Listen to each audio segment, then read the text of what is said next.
Namaskar. Welcome once again to What Does This Data Say? I am Ajay Prakash. Just before I get on with this episode, the usual request, if you like this episode, do subscribe to my channel and also share it with your friends. I'm sure all of you will be fully aware of the so-called Chanakya Niti of the Bharatiya Janata Party. All of us have been given to understand that the party is so clever that it keeps winning election after election, following the footsteps of Chanakya. The three major points that the Bharatiya Janata Party is following from the Chanakya Niti are: firstly, Chanakya emphasized victory by any means. He preached that ends justify the means, and hence any means used to achieve the desired end of wealth and power is justified. Now, within the BJP, much of the credit for implementing the Chanakya Niti in election goes to Amit Shah. He is smart, he is shrewd, he is calculative, and he is ruthless. He has also been attributed with the title of the Chanakya of the BJP. Chanakya Niti or no Chanakya Niti, the story of invincibility of the Bharatiya Janata Party is a hype that has been created. Many of us tend to believe this hype just because we don't look at the data. And in today's episode, that's what I'm going to do. I'm going to pull out some data and do a cross check and see if this story really holds water or not. Amit Shah ji was born in 1964. Today he is about 58 years of age. He is a graduate from Gujarat University, that is a Bachelor of Science degree. He was an MLA and a Minister of State in Gujarat from 2002 to 2012. In 2014, he succeeded Rajnath Singh and became the 10th president of the Bharatiya Janata Party and continued in that position till 2020. In between, he was also a Rajya Sabha member. In 2019, he fought the elections from the Gandhinagar constituency, the same place where earlier L.K. Advani used to fight, and he won that seat. He became the 31st Home Minister of India on 30th May 2019, and in 2021 he was given additional charge as Minister of Cooperation. His political curve has been following that of Mr. Narendra Modi. So it becomes quite evident whenever there is going to be a critical election, the BJP's Chanakya is going to lead from the front. And that is the reason why Mr. Amit Shah has been camping in Gujarat for the last week or so. The ruling BJP, which has been in power for 27 years in Gujarat, has fielded him on the battleground and set a target to win more than 150 seats in Gujarat this time around. Though Mr. Amit Shah himself is not claiming any number this time, except that saying they're going to win in Gujarat by a record margin. It's the story of once bitten, twice shy. If you remember, in 2017, Amit Shah had said they would win a record 150 out of 182 seats and landed up winning just 99 seats. Again, in the West Bengal poll, the famous slogan "Ab ki baar 200 par" was framed by him, and then the BJP landed up with only 77 seats. So his own credibility has been taking a beating and is at stake this time once again. This figure of 150 seats is coming from the fact that way back in 1985, Madhav Singh Solanki had won the Gujarat election by a record of winning 149 seats. The BJP this time wants to do better than that, and that's how this target of 150 seats has been popping up. But then if one was to believe BJP's claim, then it should be having a cakewalk in the Gujarat elections this time around. Then it makes us wonder, what is Mr. Modi doing there every second day, and why is Amit Shah camping in Gujarat for the last 7-8 days? So let's start looking at the data. Let me start by showing you this graph with the intention that it will bust the myth that BJP is a very strong party and it's ruling all over the country. Now, as on date, there are 30 states in the country which have state assemblies for which elections are held every 5 years. This excludes the state of Jammu and Kashmir. Together in these 30 states, there are 4,036 MLA seats. Now, after the last election, whenever it was held in that state, BJP won just 1,318 seats, which was 32.7% of the total seats. Now, with time, many by-elections happen for several reasons, and then there are some crossovers and switchovers. So, as on date, in these 30 state assemblies, the BJP has 1,383, which is 34.3%. Now, this means that about 65% of the people did not vote for the Bharatiya Janata Party all over the country. Now, barring a few states, about 7 or 8, where the BJP is in power on its own majority, in the remaining, wherever it has formed a government, it has done so with the help of allies.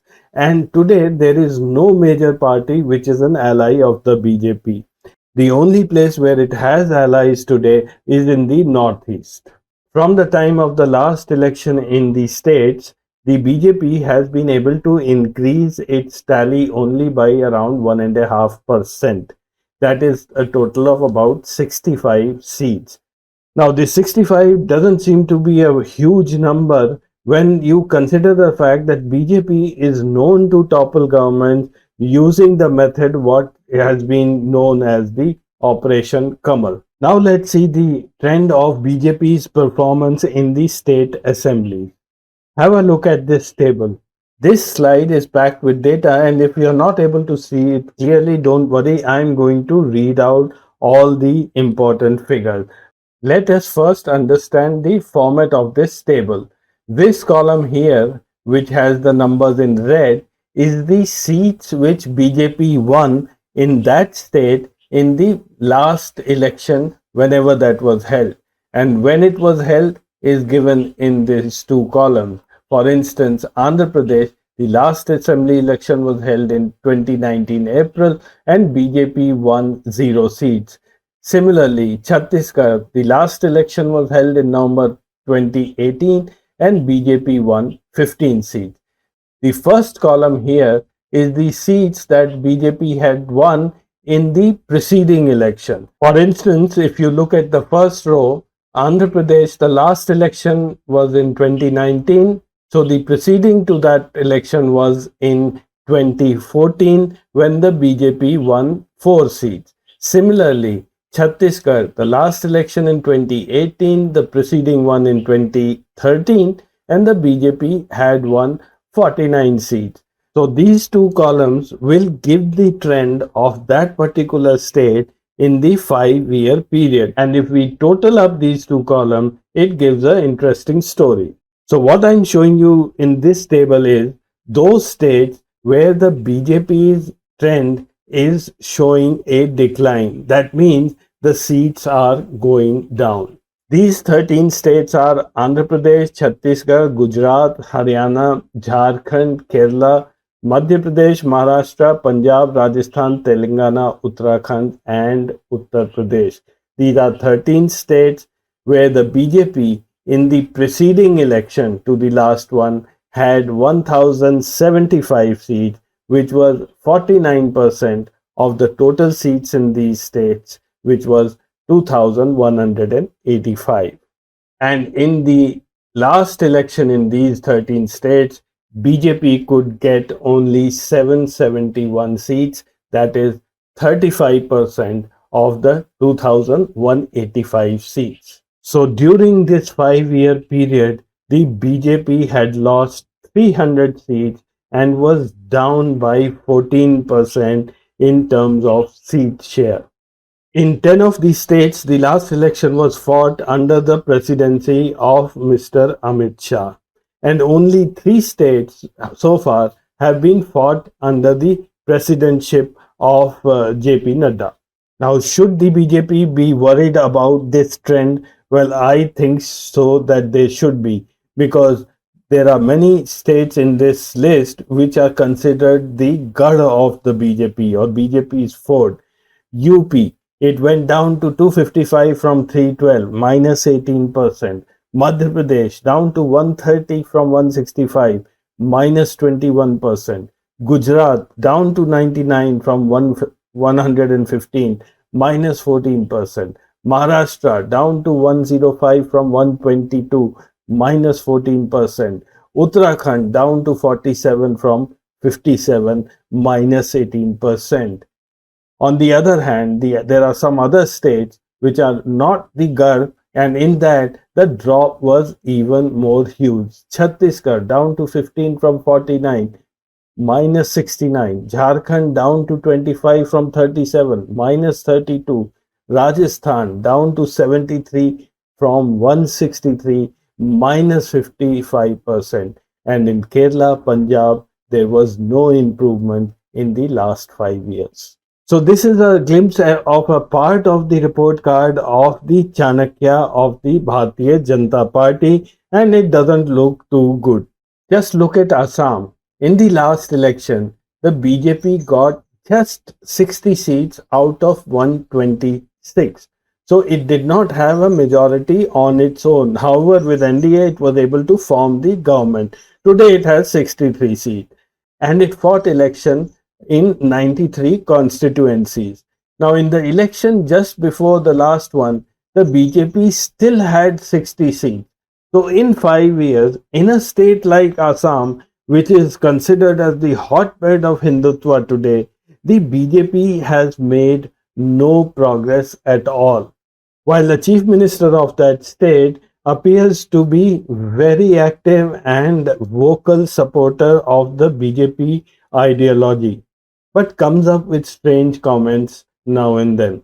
The most recent one being when he said Rahul Gandhi looks like Saddam Hussein, and before that, he also said that whoever has voted for Shashi Tharoor in the Congress presidential poll will be joining the BJP soon, and for the AAP, he called it a failed political startup. Since I've showed you where the BJP performance went down, I should show you those states where the BJP has improved its tally.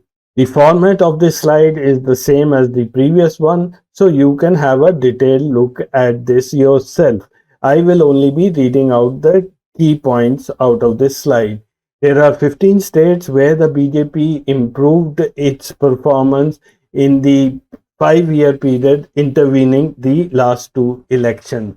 These are Arunachal Pradesh, Bihar, Goa, Himachal Pradesh, Karnataka, Manipur, Meghalaya, Mizoram, Nagaland, Odisha, Tamil Nadu, Tripura, West Bengal, Delhi, and Puducherry.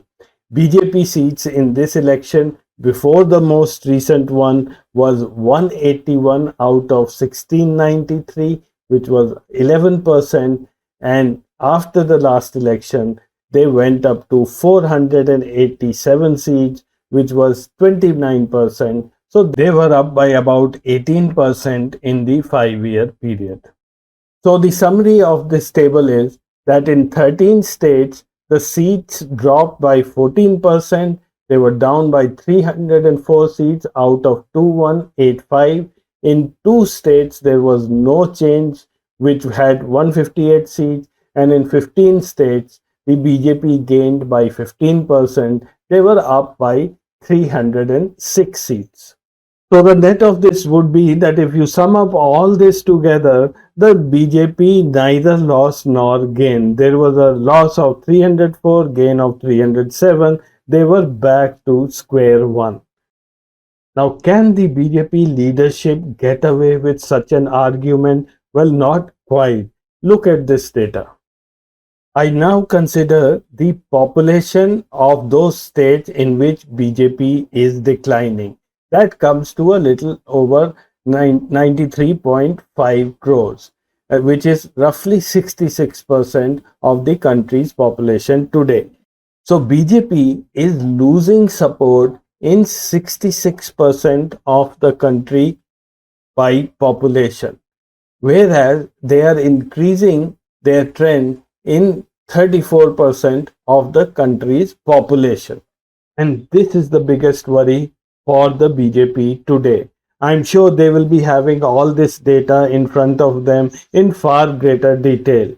And as Gujarat is part of that set of states where the trend is declining, BJP is really worried.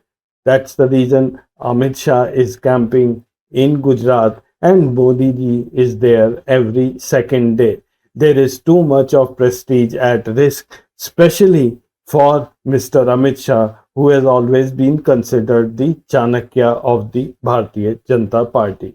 Thank you for watching this episode. I'll see you again next week with some more data. Till then, namaskar and goodbye. Now be the first to know about the latest updates on our new news app. Go on your Android or iOS, search for HW News Network. Download our app, choose the language you prefer to get updates in, and be up to date with the latest news.